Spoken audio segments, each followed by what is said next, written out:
Aujourd'hui, une vérité commence doucement à émerger. Pendant que certains doutent encore d'Haïti, le Brésil, lui, est en train de former une partie de l'avenir des Grenadiers. Ce n'est pas un hasard, ce n'est pas une coïncidence, c'est une trajectoire. Une trajectoire qui pourrait bien bouleverser la Coupe du Monde 2026, car quand on parle du Brésil, on ne parle pas simplement d'un pays, on parle d'une école du football, une université vivante du ballon rond, un laboratoire où naissent les dribbleurs, les créateurs, les joueurs capables de changer le cours d'un match sur une seule action. Et depuis plusieurs années maintenant, des jeunes Haïtiens y apprennent, y souffrent, y grandissent, y mûrissent, en silence, sans bruit, mais avec une faim immense. Haïti ne débarquera pas au Mondial 2026 par hasard. Haïti arrive avec une génération hybride, forgée entre la rudesse de la vie haïtienne et l'exigence technique brésilienne. Une génération qui ne joue pas seulement pour le plaisir, mais pour exister, pour honorer un drapeau, pour écrire une autre image du pays sur la scène mondiale. Quand on observe l'histoire du football haïtien, on comprend vite que le talent n'a jamais manqué.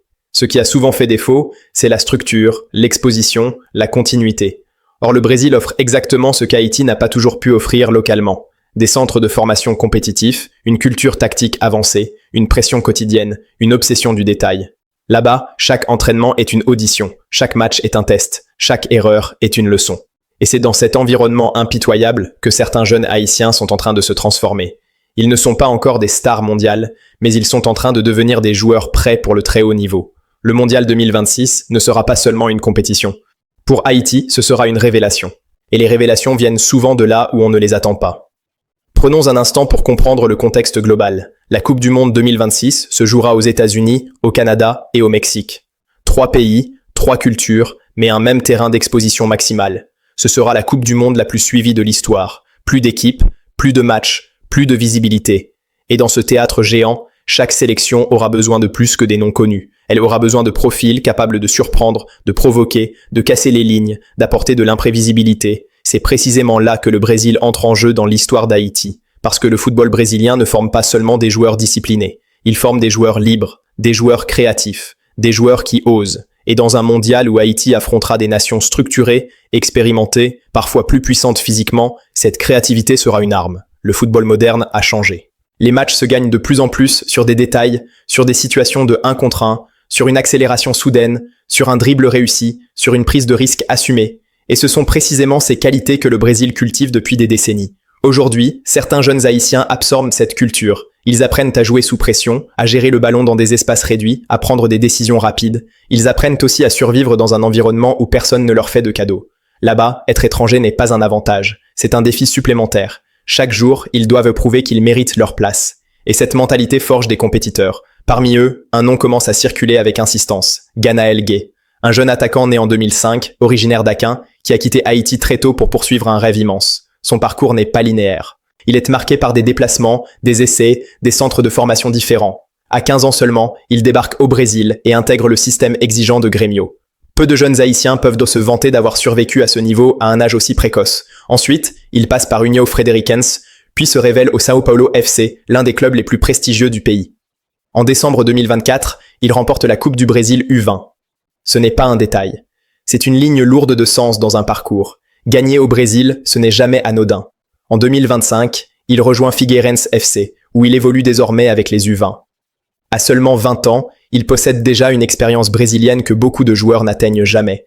Mais ce qui frappe le plus chez Ganaël Gueye, ce n'est pas seulement son palmarès, c'est son ambition clairement affichée. Il ne se cache pas, il l'a dit publiquement. Il veut représenter Haïti au Mondial 2026. Il ne parle pas d'un rêve flou, il parle d'un objectif. Et cette différence est fondamentale. Il a déjà porté le maillot haïtien avec les U20 lors du championnat de la CONCACAF en 2024. Il connaît l'environnement, il connaît la pression internationale, mais surtout, il apporte un profil rare. Un attaquant formé au Brésil, capable de jouer entre les lignes, à l'aise dans les petits espaces, habitué aux défenses agressives. Ce type de joueur peut changer la dynamique d'un match. À ses côtés, un autre nom mérite une attention particulière, Garrincha Estenfil. Rien que son prénom raconte déjà une histoire. Porter le nom de Garrincha au Brésil n'est pas anodin. C'est un poids, mais aussi une source d'inspiration.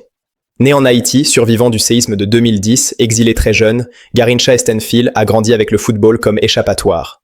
Depuis plusieurs années, il évolue dans les divisions brésiliennes, accumulant de l'expérience, des prêts, des défis.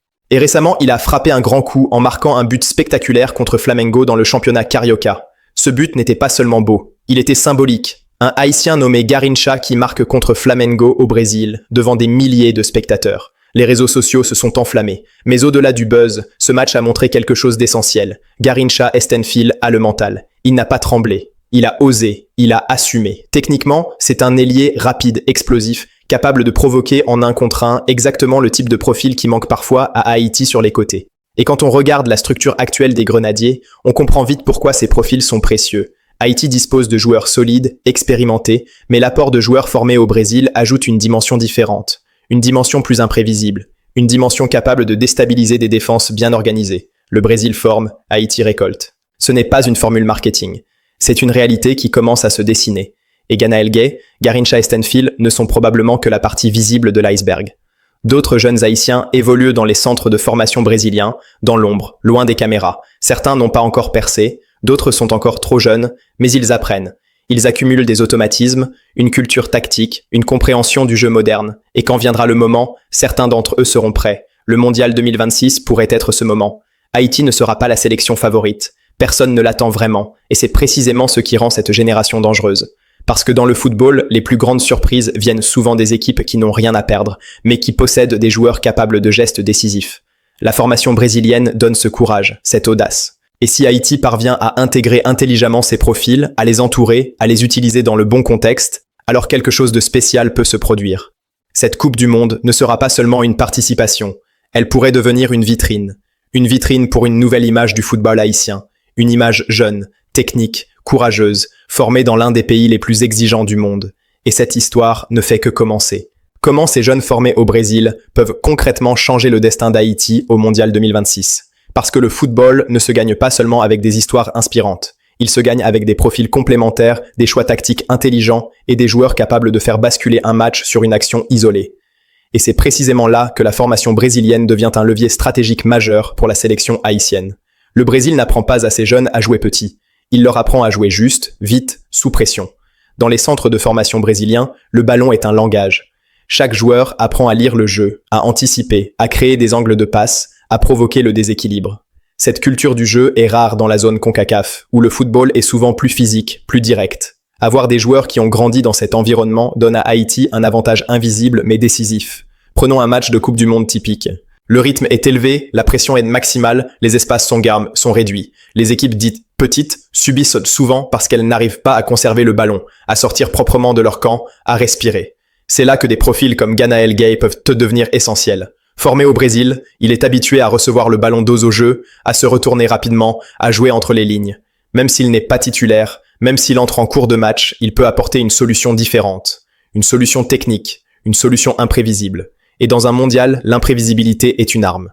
Garrincha Estenfil, de son côté, apporte autre chose. Il apporte la rupture, la vitesse pure, le 1 contre 1, la capacité à provoquer un défenseur fatigué. Dans un match fermé, quand les lignes sont compactes, un ailier capable d'éliminer son vis-à-vis peut forcer une faute, provoquer un penalty, créer un décalage. Ces détails font souvent la différence entre une défaite honorable et un résultat historique. Le plus important, c'est que ces joueurs n'ont pas peur. Ils ont déjà joué devant des tribunes hostiles au Brésil. Ils ont déjà été sifflés, testés, challengés. La pression ne les paralyse pas, elle les stimule.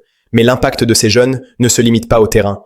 Il est aussi psychologique. Quand une sélection aligne des joueurs formés au Brésil, cela change le regard de l'adversaire, cela change le respect.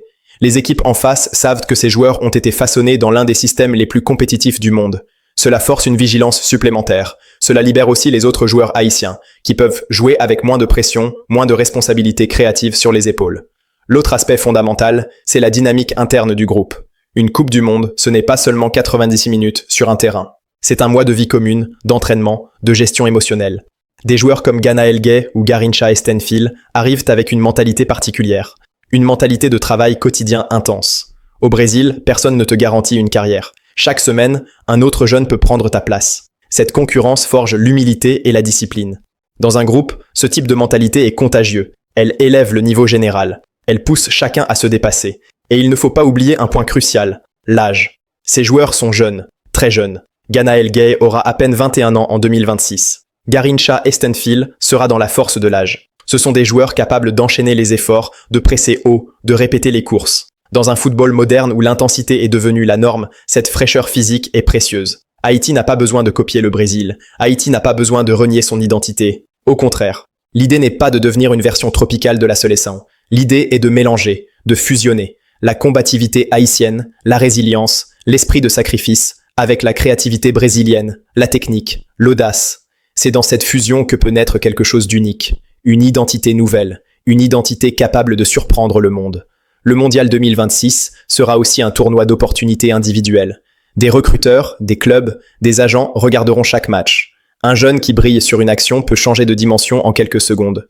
Et ces jeunes formés au Brésil sont habitués à jouer pour des opportunités. Ils savent que chaque minute compte. Cette mentalité de joueur auditionné peut transformer leur engagement sur le terrain. Mais il y a aussi un message plus large. Un message pour la jeunesse haïtienne. Voir des jeunes issus de villes comme Aquin, Cabaré, réussir à s'imposer dans le football brésilien envoie un signal puissant. Cela montre que le talent haïtien peut s'exporter, se développer, revenir plus fort. Cela montre que même sans structure parfaite, la détermination et les bons choix peuvent ouvrir des portes.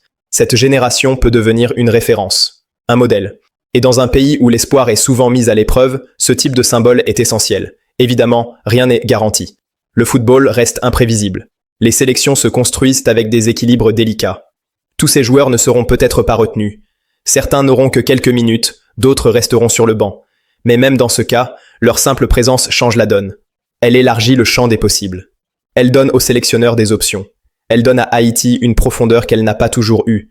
Et si l'un d'eux explose au bon moment, sur la plus grande scène, alors cette Coupe du Monde pourra basculer dans une autre dimension pour Haïti. Ce qui est certain, c'est que le Brésil est en train de jouer un rôle silencieux mais déterminant dans l'avenir du football haïtien, sans communiqué officiel, sans partenariat médiatisé, juste par la réalité du terrain. Des jeunes Haïtiens y apprennent le jeu, y forgent leur caractère, y construisent leurs rêves. Et en 2026, le monde pourrait bien découvrir le fruit de ce travail invisible. Le Brésil forme, Haïti récolte, et le mondial pourrait être le moment où cette vérité éclate aux yeux de tous.